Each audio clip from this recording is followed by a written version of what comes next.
Hi friends and welcome back to my channel, and if you're new here, hello. My name's George Agenbar and I'm a UK music producer. Today's video is all about songwriting camps and how they can be useful to us. This is something I've done quite a lot of recently, so I thought it could be interesting to share my experiences. So if this is something you want to find out a bit more about, then make sure you stay tuned and hit the subscribe button and notification bell for new videos every Wednesday. And things will never be the same when I hear your name since you kissed me in the rain. Back in early October, I was scrolling through my social media and I came across this post. Feel free to pause the video to read it, it is quite long.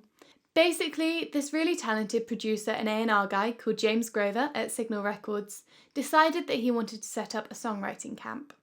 Now, the camp lasted for 5 days, and every day you'd work with 2 or 3 different people and you'd get given a new brief. You'd send your ideas back to James and he'd give you some feedback and see whether he thought they had potential, and then pitch them to A&R people, which is all very exciting. As you can see from the post, there was really such an overwhelming response, and I think it's really safe to say that everyone is so grateful to James and Signal Records for organising all of this. So I've been lucky enough to know James for the past couple of years, but I thought it'd be really interesting to have a chat with him and see how he felt the songwriting camp went, what difficulties he ran into, and any advice he may have for other creatives regarding songwriting camps. So we had a little video call. Thank you so much for saying you'd be in this video. Yeah, no worries. How's it all been going? Yeah, I mean, feedback from the writers, yeah, everyone seemed to enjoy it. A lot of connections made, which I think is the main thing with doing camps is just working with new people and, seeing who you work well with, obviously with sessions. I don't know, I feel like you can get sessions quite easily, but it's kind of hard to get sessions with loads of new people all at the same time. Especially in like such a short amount of time as well, because you're kind of on the creative role then. Were there any like major problems that you kind of ran into or like major difficulties? Not major. I think the first day was a little bit hectic because I think what I would do differently if I did it again would be limit like the time zones, because it was very complicated trying to do people in Australia and people in LA with people in Europe. Was that like the main thing that you based the groups on, is the time zones, or was there kind of anything else that you kind of decided when you were choosing who to put in which group? Yeah, sure. So I got everyone to send me links of stuff they'd done, and I picked out the singers that I thought were the best and then the producers that I thought were the best, and then kind of tried to pair people up with the singer. Like, so there'll be one singer or one producer in each group, and then, the writers would sort of move around and the singers and producers would move around between themselves. But, I tried to make it so there was always one of each and then 1 or 2 extra writers as well, obviously. And is there any advice you'd give to people who want to start pitching music or pitching songs? I think don't expect everything to get cut. Like, the percentage of things that will get cut is really low. And don't take, not don't take, no, can't speak. Not, I was going to say don't take no for an answer, but that's not like the right way to phrase it. What I would say is if you send something to someone and they don't reply, don't take that personally. But don't bother chasing them as well. Basically, silence is a no in the industry. Like, if someone doesn't reply, you can check on SoundCloud, see if they listen to it, especially if you keep track of the plays, or if you have SoundCloud Pro, you can see who's listened sometimes, or Disco has that as well. But yeah, if you can track it, then do, or you can use an email tracker as well to see if they opened it. But basically, if it looks like they listened and they didn't reply, there's no point you following up with that person. It just means they didn't like it. But that doesn't mean they didn't like you, or that, they don't want more songs. Everyone's really busy. So, just send another song, maybe like once a month is a good amount to send people stuff. And is there any advice you'd give for people like taking part in songwriting camps about like how to make the most of them? I think it's good to not be like too protective, and I mean it's the same with any writing sessions, not too like stubborn with your own ideas. If you, especially if you're working with new people,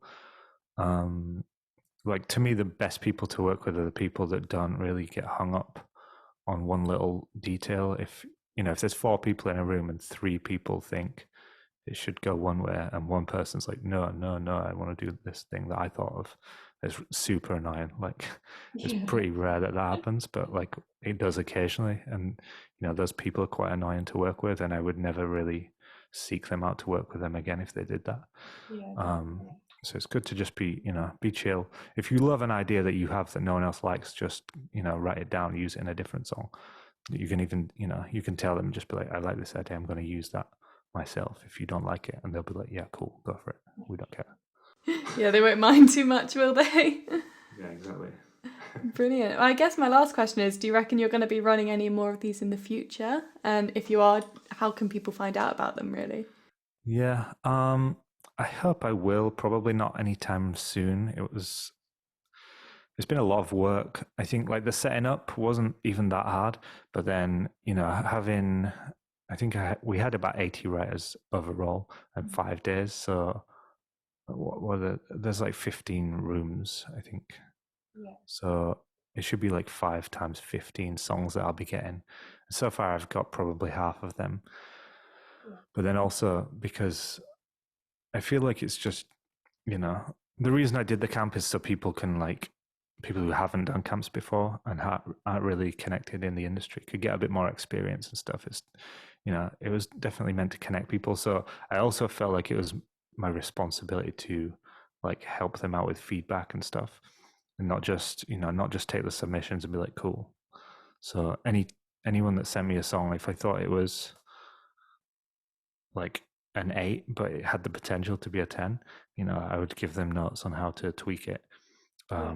If they came in and they were already good, if I couldn't think of anything to make it better, then I would just say, cool, thanks. But anytime I thought that there was like one obvious thing that wasn't working very well, like maybe the vocals were really like there was no reverb and it sounded weird, or maybe like one lyric made no sense and everything else was good. Those little things really. Yeah, so sometime next year. Yeah, hopefully. And then in terms of the in terms of staying what's the word notified as to when the camps happen, um I set up a Facebook group on the Signal Records Facebook page for writers and producers that they can join there, and then also just email. If you email the I set up like a special Gmail just to contain everything for this camp because it was, I didn't want it blowing up my inbox all the time. So I just check it once a day, really. But yeah, drop an email to that email, which is signalwritingcamp@gmail.com. If people are emailing that address, I'm just adding them to a spreadsheet, and then whenever there is another one, I will do a mail out to everyone on the list, and hopefully people can join up. Well, thank you so much for sparing the time to come and do this for me. I really appreciate it. Yeah, good to see you too. It's been a while, hasn't it? A huge thank you to James for taking time out of his really busy schedule to do that video call with me and share that stuff with you guys. And even more thank you to him for putting in all that work. There's still so much left to do in terms of pitching to the A&R people. Just because the songwriting camp's technically finished, the work's definitely not finished. So a huge, huge thank you. So now I thought I would talk a bit about my experiences in the sessions and how I found it best to run them. So as I said, every day you'd work to a different brief. And what was really helpful is we were given these briefs in advance with some reference tracks as well. So before you even knew who you were working with, you knew what kind of music you were having to create. So these songwriting camps were on various video call platforms.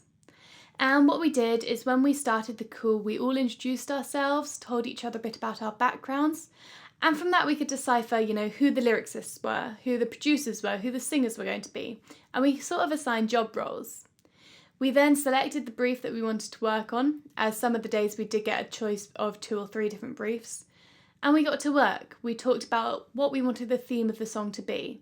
Now, I found that it was best to always start with the theme of the song.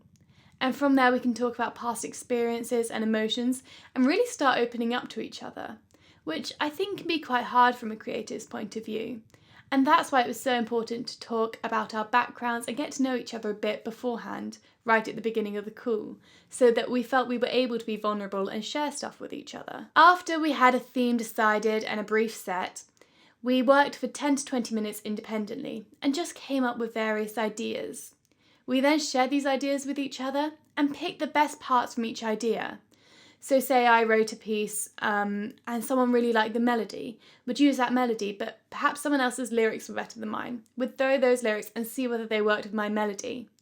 And from there, we sort of began to create the song, and that's how it kind of worked out. I would say that it's so important to keep up with communication after the songwriting camp's finished, because, I don't think in any of my sessions we finished a whole song.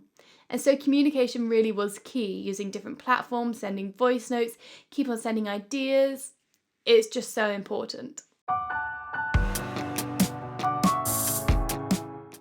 So that's how the sessions I was in ran. If anyone else was part of this songwriting camp and had a different experience, please let me know in the comments. I think that this songwriting camp was so good for networking. I met so many different creative people that I wouldn't have otherwise met necessarily. And, it's also quite nice to have other producers and creatives to geek out about music with or about Logic with. I also think that it really helped broaden my creative process. I was writing songs in ways that I hadn't written them before, because I was working with other people and adapting to their creative process too. It definitely was an interesting experience and taught me a lot. And actually, I was really quite nervous about working with completely new people, complete strangers, and having to open up and be vulnerable enough to write a song with them. But it was actually so much fun. So again, a huge thank you to James Grover and Signal Records for putting this on. I'll leave all their links in the description so you can follow them and keep up to date with other camps that may happen. Thank you so much for watching this video. I hope you found it useful and interesting. Let me know what you thought in the comments below and if there are any other videos you'd like to see in the future. Make sure you hit the subscribe button and notification bell, and I will see you again soon.